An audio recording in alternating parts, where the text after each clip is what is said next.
Mendongeng saat bencana itu salah atau perlu? Ada banyak keluarga tinggal di sana. Namanya Badu. Badu. Siapa namanya? Badu. Badu. Ada video yang lagi rame nih, ya dari seorang tokoh terkenal, siapa lagi kalau bukan Anies Baswedan, yang kedapatan mendongeng di depan anak-anak korban banjir. Reaksi netizen justru negatif, malah ada yang bilang, kita butuhnya makan, butuhnya pangan, bukan butuh dongeng. Pertanyaannya, benar gak sih mendongeng itu nggak ada gunanya saat bencana? Mari kita bahas. Pertama, bencana itu bukan cuma merusak rumah, tapi juga merusak psikologis. Apalagi itu terjadi pada anak-anak yang jarang kelihatan. Penelitian di banyak tempat, terutama di tempat bencana, menunjukkan anak mengalami stres, cemas, mimpi buruk, bahkan berpotensi PTSD. Dan ini kalau dibiarkan, dampaknya bisa ngehambat perkembangan anak seumur hidup. Kedua nih, apa hubungannya dengan mendongeng? Ada riset di Karo sama di Lombok tentang storytelling sebagai trauma healing. Hasilnya, mendongeng itu membantu anak untuk mengenali dan mengungkapkan rasa takut, menurunkan kecemasan, merasa aman kembali, dan dapat memulihkan senyum mereka. Buat anak-anak, kata-kata dan imajinasi itu adalah obat. Mereka itu belum bisa ceramahin traumanya ke psikolog seperti orang dewasa kayak kita. Ketiga nih, kritik netizen itu ada benarnya. Betul bahwa logistik itu prioritas.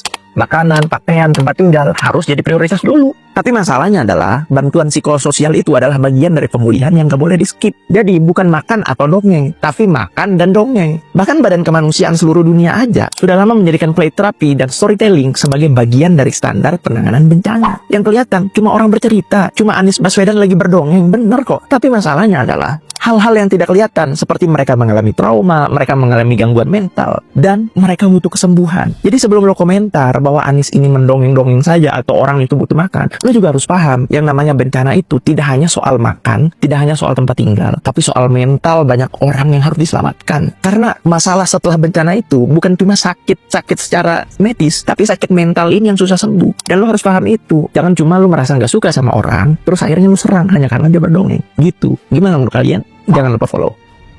Banyak kegiatan bersama Kiai Haji Mas Mansur. Ikut di dalam kegiatan dakwah keliling, baik di Surabaya, Gresik, dan ada 2 orang sebetulnya yang beliau selalu sampaikan sebagai bisa dibilang mentor dan kawan perjuangan. Satu namanya Kiai Haji Mas Mansur, yang kedua namanya Dr. Sutomo.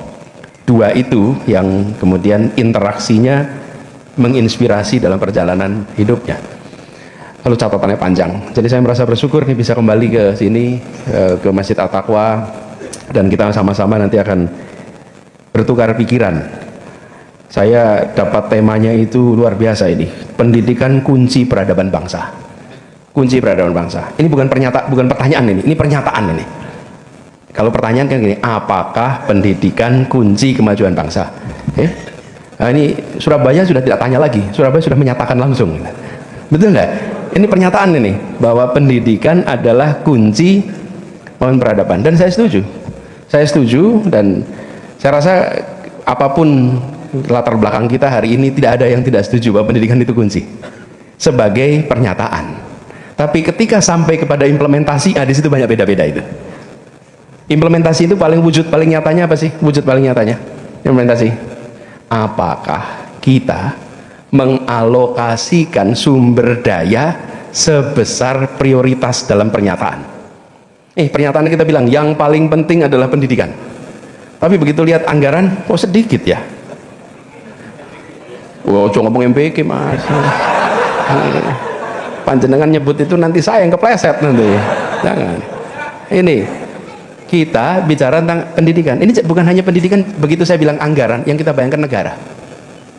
Jangan sampai negara saja. 1, keluarga. Apakah kita alokasikan cukup? 2, yayasan-yayasan yang berbicara pendidikan. Apakah benar sumber daya yang diberikan untuk pendidikan itu cukup? Pendidikan itu mahal, Bapak Ibu. Pendidikan itu mahal. Tapi kebodohan itu lebih mahal. Betul. Pendidikan itu mahal. Pendidikan itu mahal, tapi kebodohan itu jauh lebih mahal. Betul-betul jauh lebih mahal.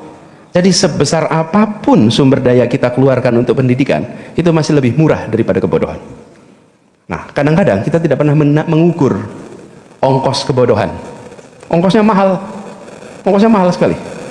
Dan untuk sebuah bangsa untuk maju, maka yang menentukan bangsa ini semua maju bukan mereka yang kecepatannya paling tinggi, bukan.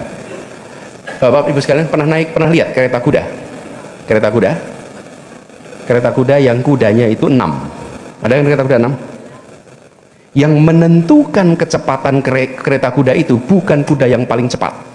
Yang menentukan kecepatan kereta kuda itu adalah kuda yang paling lambat. Jadi kalau ada 6 kuda, 5 kuda bisa kecepatan 40 km per jam, satu kuda kecepatannya hanya 20 km per jam, apa yang terjadi? Semua jalan kecepatan 20 km. Semua jalan kecepatan 20 km. Karena ini satu rangkaian ini. Tidak bisa. Nah, bangsa kita begitu. Sebuah bangsa kalau mau maju tidak bisa hanya sebagian yang sekolah, harus semua. Ini PR besar. PR besar. Kalau kita bicara Indonesia, paling sederhana begini, ada SD, SMP, SMA. Mulainya sebelum sampai SD namanya jumlah bayi lahir. Nah, bayi lahir itu 100%. 100% per angkatan nih, 100%. Umur 6 tahun masuk sekolah. Yang masuk sekolah 98%. Oke, 2 itu sudah off loh. Oke, 2%. Masuk kemudian ke SMP. Angkanya jadi 81%. Oke, udah 19% itu hilang dari sekolah. Masuk ke SMA 64%. Oke, 36% nggak masuk. Bentuknya seperti ini. Seperti piramid. Selama kita bentuknya seperti ini, maka pendidikan lewat sekolah kita tidak akan bisa mengubah bangsa kita. Selama bentuknya seperti piramid. Ini harus diubah jadi begini nih. Supaya jumlah bangku SD sama dengan bangku SMP sama dengan bangku SMA. Nah, kalau itu sama, jalan tuh. Pertanyaan, apakah Surabaya angkanya sudah sama? Jumlah bangku SD, bangku SMP, bangku SMA. Kalau belum, berarti kita belum berniat mengekalahkan setiap anak di kita. Semua kabupaten kota se-Indonesia, dilihat, sudah sama gini. Wih, kita ketemu kenyataan yang luar biasa. Masih begini nih. Dan kadang-kadang curam. Curam sekali. Apa efeknya kalau seperti itu? Efeknya, kita sering bicara tentang kualitas pendidikan. Kualitas sekolah, betul ya? Lah yang nggak sekolah kita bicarakannya di mana? Baru kita bicara tentang sekolah, kualitas sekolah. SMA, itu berarti kita hanya membahas yang 64% anak yang dalam sekolah. Yang 36% nggak ada yang membahas itu. 36% inilah yang terus-menerus jadi seperti kereta kuda yang kecepatannya 20 km per jam nih. Ini nih terus. Bukan salah mereka sekedar. Kenapa? Karena problemnya struktural. Struktural itu artinya problemnya institusi. Ini struktural nih. Ini harus dibereskan. Jadi ini PR kita yang paling besar nih pada Indonesia. Tapi itu urusannya pemerintah. Bapak-bapak di sini bukan pemerintah. Panjenengan cukup menuntut pemerintah. Menuntut pemerintah. Boleh, kita boleh menuntut. Oh, bukan pemerintah kok. Menuntut kenapa? Karena kita bayar pajak. Karena kita bayar pajak. Karena kita bayar pajak, kita berhak menuntut dan kita berhak untuk mengkritik. Berhak untuk meminta pemerintah menyelenggarakan. Karena kita ikut nyumbang atas proses ini. Nah, itu satu PR kalau kita di Indonesia. PR berikutnya. Dunia mengalami perubahan yang luar biasa. Pertanyaan sederhananya, yang disebut pendidikan hari ini sudah agak beda dengan dulu. Sekolah dan guru dulu adalah sumber ilmu. Hari ini bukan hanya sumber ilmu. Sumber ilmu jumlah tempatnya ada di mana-mana. Hatta ini sumber ilmu sekarang. Betul nggak, teman-teman? Kita mengalami pergeseran luar biasa. Maka PR kedua nih. Satu tadi kita bicara akses ya secara umum. Yang kedua, pendidikan kita isinya. Apakah guru-guru kita sudah jadi pembelajar? Ini PR paling besar. Pembelajar itu apa sih artinya? Memiliki kemampuan untuk terus-menerus belajar, terus-menerus mengambil hikmah, atau bukan pembelajar. Ini PR paling besar buat guru-guru kita. Jadi kalau kita bicara tentang bagaimana pendidikan kita maju, kunci yang pertama adalah guru. Wabil khusus di dalamnya namanya kepala sekolah. Itu. Bapak Ibu sekalian, punya perusahaan, kunci kemajuan di tangan CEO, kunci kemajuan di tangan manajer. Sama, pendidikan begitu sampai sekolah, kunci kemajuannya di mana? Kepala sekolah, guru itu kuncinya tuh. Pembelajar apa tidak mereka? Nah sekarang muncul pertanyaan dengan kemajuan teknologi, bisa nggak guru digantikan teknologi? Menurut jamaah di sini bisa diganti nggak tuh? Bisa? Nggak bisa, Bapak nggak bisa. Nggak bisa? Bisa. Ini perdebatan ramai soalnya sekarang itu. Bisakah guru diganti teknologi? Gitu. Nggak bisa. Ya. Gini. Sekarang kalau pertanyaannya saya ubah. Guru macam apa yang bisa diganti teknologi? Ketemu tuh. Betul kan? Guru yang ngajarnya itu terus. Betul nggak? Guru yang cuman recycle materinya dari semester ke semester nggak pernah ganti. Pernah nggak ketemu guru gitu? Pernah. Yang begitu itu gampang diganti teknologi. Gampang. Tapi guru yang setiap hari datang dengan kebaruan, guru yang menginspirasi, guru yang membukakan wawasan, guru yang jadi teman, teknologi apapun tidak akan pernah bisa menggantikannya. Bisa. Nah, pertanyaannya, guru kita yang mana ya? Nih, sekolah Alirsat gimana nih gurunya? Masuk yang mana ini? Masuk guru yang tipe bisa diganti atau tipe yang tidak bisa diganti? Kenapa ini penting? Karena sekarang kemajuan begitu pesat. Bila guru kita, bila pendidik kita bukan pembelajar, pasti ketinggalan. Wong kita saja kalau tidak mau belajar pakai aplikasi baru kita nggak tahu kok. Betul nggak misalnya? Apalagi guru. Ditambah pengetahuan kita tentang cara otak bekerja. Bidang neuroscience ini Pak Dokter ke sini nih. Bidang neuroscience itu mengalami lompatan yang luar biasa.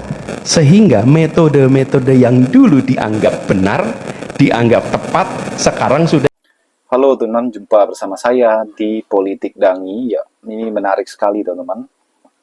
Kalau kita flashback ke belakang ya, sekitar akhir bulan November atau awal bulan Desember yang lalu ya, tahun lalu, itu ada sebuah kejadian di Aceh dan Sumatera teman-teman ya. Sumatera Utara itu mengalami bencana banjir dan tanah longsor ya, dan banyak sekali para korban ya, dan tentunya anak-anak juga mengalami trauma yang luar biasa. Nah, pada saat itu ya, bagaimana Anies Baswedan dan para relawannya kemudian ya menjadi salah satu organisasi yang membantu percepatan penanganan bencana di sana, teman-teman. Dan salah satu kegiatan yang Anies lakukan pada saat itu adalah ketika Anies memberikan dan bersama-sama dengan anak-anak untuk mendongeng, bercerita ya kepada anak-anak tersebut, teman-teman. Ya, kita tahu bahwa bukan hanya itu yang dilakukan oleh Anies Baswedan dan para tim, teman-teman. Ya. Mereka juga membantu dalam pemberian sembako, bahkan gak tanggung-tanggung, hampir 2M yang disalurkan Anies dan tim pada saat itu.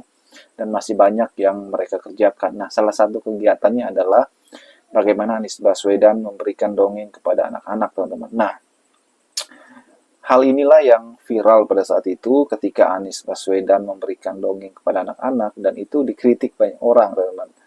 Ya, dikritik ya, harusnya kan bantuannya bukan berbentuk dongeng, tapi berbentuk bantuan, berbentuk bagaimana dana dan sebagainya, teman-teman. Tapi ya itu juga dilakukan Anies, teman-teman ya. Di sisi lain, hal ini juga dilakukan oleh Anies, dan kita baru sadar ternyata apa yang dikerjakan Anies dengan memberikan cerita dan menghibur anak-anak pada saat itu adalah bentuk dari pemulihan psikologis anak-anak yang mungkin trauma dengan kejadian tersebut. Dan itu yang disampaikan anak muda tersebut, teman-teman ya, bahwa apa yang dilakukan Anies ini sangat jenius. Coba teman-teman perhatikan, nggak ada pemimpin lain ya yang melakukan hal seperti Anies Baswedan ya. Hanya Anies yang melakukannya. Bahkan kalau kita lihat bagaimana Anies tidur bersama dengan para korban pada saat itu ya di tenda, teman-teman. Ya, itu bentuk bagaimana perhatian Anies, bentuk bagaimana Anies merakyat ya. Tidak ada sekat-sekat di antara Anies dan para masyarakat. Itu kan yang dilakukan oleh Anies Baswedan, teman-teman. Saya yakin bahwa Anies adalah sosok pemimpin yang luar biasa. Bagaimana menurut kalian? Kita diskusi di kolom komentar ya.